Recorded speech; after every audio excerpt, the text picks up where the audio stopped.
All over Beijing, people are at work buying and selling food. We see it everywhere, so much so that there appears to be no end to the supply.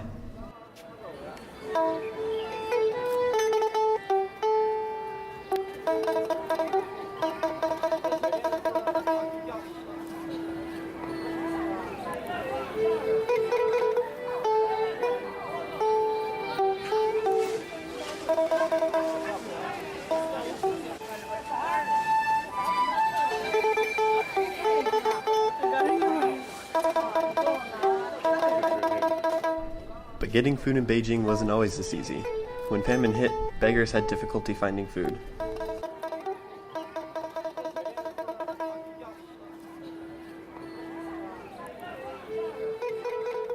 Long ago, granaries such as this one were used to store grain for distribution in the event of famine.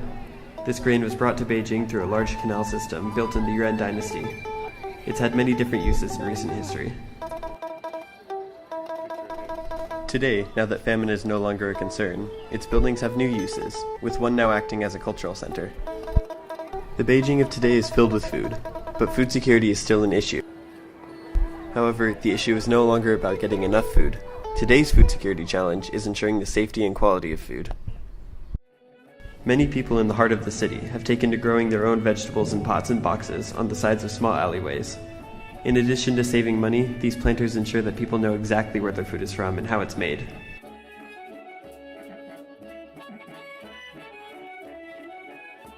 We got the chance to talk with one of these urban gardeners, Mr. Zhang, and he told us all about his garden. He grows Chinese chives from seeds he buys at a nearby market. His story showed us that this type of gardening is woven into the fabric of daily life in Hutong neighborhoods. In the same neighborhood as Mr. Zhang, we found the entrance to the famous rooftop garden built by Zhang Guichun in a quite humble hutong. The neighbors gave us the okay to go up, despite the beware of dog sign.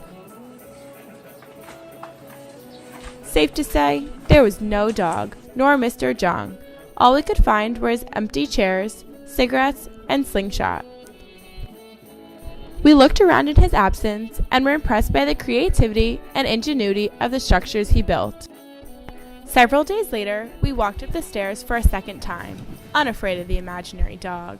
To our surprise, we actually encountered the famous Zhang Guichun. He very kindly agreed to an interview in his freshly watered garden. 07年开始种的，2007年开始屋顶种菜。我是城市人，从来没有种过菜，没有任何的种菜经验。本来想种花朵，没意思，花朵太多了，很俗气。就想种菜，结果呢，我就开始，我种菜吧，还不想种那些低矮的叶茎类。所谓低矮的叶茎类，就是香菜、小葱、菠菜、白菜这些低矮的、平面的，不喜欢，喜欢立体式的。空中菜园嘛，立体空中菜园，植物需要大量的肥料嘛，没有肥料它是不长的嘛。这个园子我又不想用化肥，倡导绿色嘛，环保健康，是吧？吃起来也安全，不能用化肥，不能用农药嘛。我配了很多味中药和发酵的鸡粪、有机肥，按比例配到一起，结果园子长起来了嘛，长得很好，瓜果满园嘛。一到下月6月中旬以后瓜果满园，结果呢，成功了嘛？邻居们都佩服我。哎呀，没想到能成功嘛。Mr. Zhang then went into the environmental benefits of having a rooftop garden.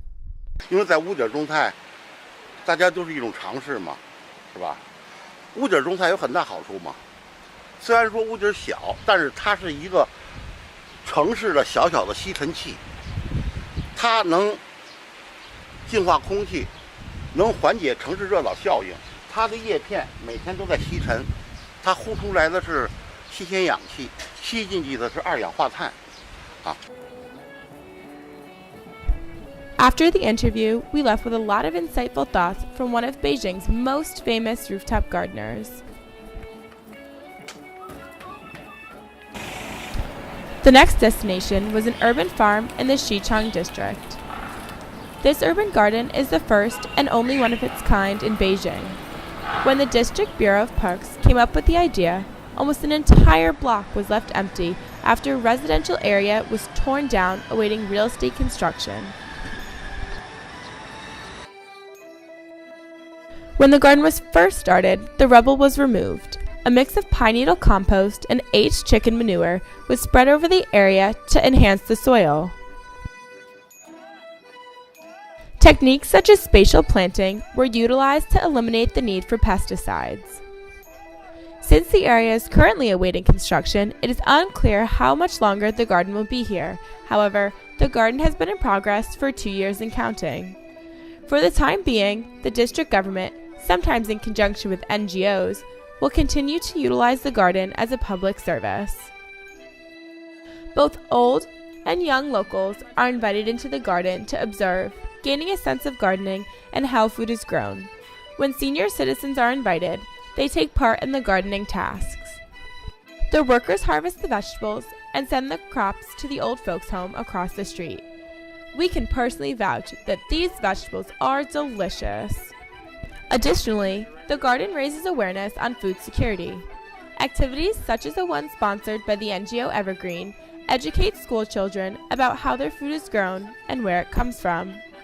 就是如果你觉得认出来那个植物之后呢，你就用手指着鼻子就可以啊。来，那我们先猜第一种蔬菜可能是什么？在科学的分类中，我属于茄科，但不一定是茄子。茄科。茄子的茄。茄子的茄科。茄科，太专业了。The kids were able to walk through the garden and see the plants in their various stages of growth. They were taught how to pick cucumbers, and each student was rewarded with one. And along the way, we even made some friends.